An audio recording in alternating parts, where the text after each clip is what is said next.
Ba't parang natulala ka dyan? Parang tinanong ko lang naman kung mahal mo si Justin eh.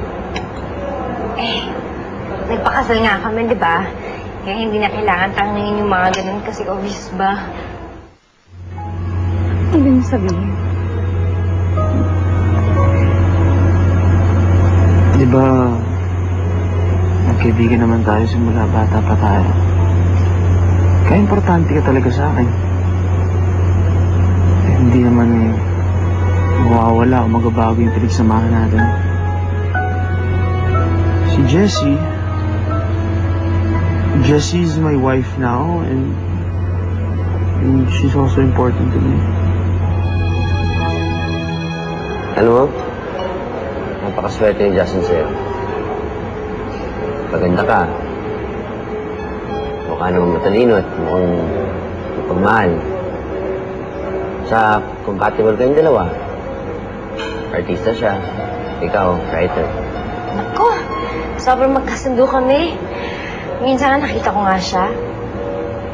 Hindi niya alam na nakita ko siya na ginagawa yung binabasa niya yung nobela ko. Iyak siya ng iyak. Gustong gusto niya, tsaka tawa siya ng tawa.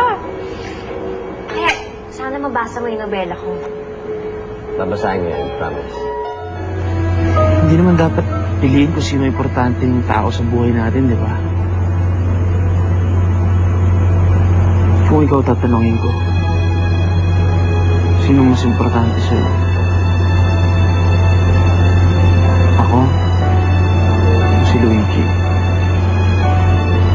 I know what you mean. I'm just happy na okay na tayo ulit.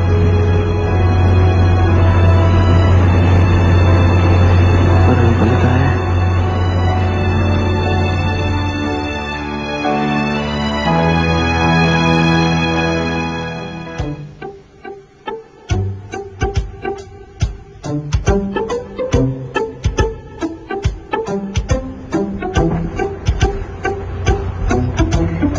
Ako, salamat ulit, Luigi, ah. Ingat ka.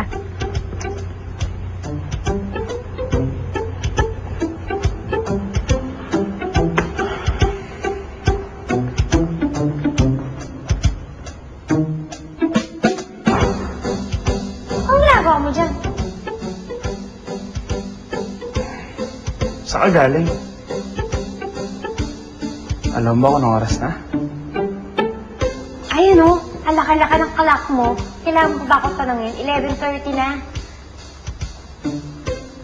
Eh bakit kasama pa si Luigi? Bakit ang dami mong tanong? Para malaman mo lang, magkakaroon na ako ng career sa writing.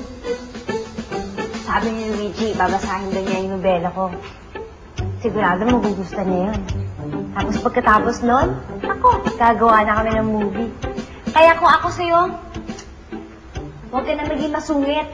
Dahil baka sabihin ko na hindi ikaw yung bida. Tapos, kapag nangyari yun, magkakaroon ako ng madaming pera. Kasi bibili ko na yung bahay ko. Yun lang. Good night. Halika na, Justin. Hoy, babae! Gisingin mo ko na maaga bukas, ha? At sarapan mo yung almusal. Opo, mahal na prinsipe. Ano man nun? Nabasa mo na ba? Yes, sir. Kumusta yun? Yun, uminom ako ng 2 paracetamol. Ano? Kasi sir, biglang sumakit ng ulo ko nun eh. Tapos, para akong lalagnatin. Tapos parang bigla pa akong masusuka. Ganun ba si Mang nobela? Ay, hindi naman sir. Sinasabi ko lang po yung pakiramdam ko biglang sumama. Ay, bahala ko sanang mag-sick leave eh. Sir, pwede ba bukas? Marlon, ang pinapatanong ko sa'yo, kung nabasa mo ang nobela ni Jessie. Ay, yung nobela sir. Nako, ang gulo ng kwento. Noong una, akala ko love story. Tapos, biglang naging pantasya.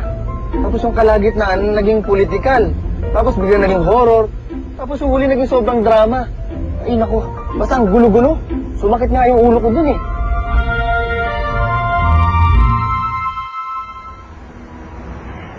Ano yan?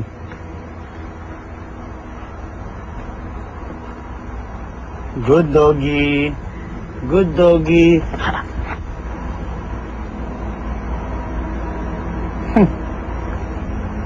Story ideas.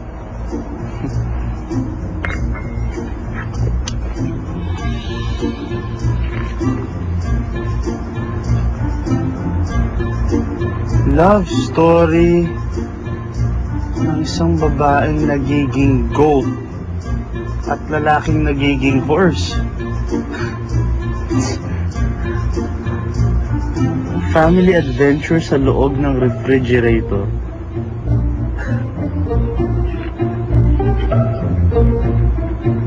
Love story sa hell. Hype sa imagination ng babaeng to.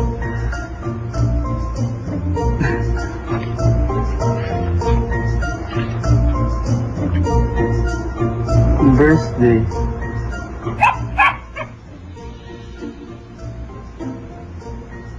Birthday niya bukas?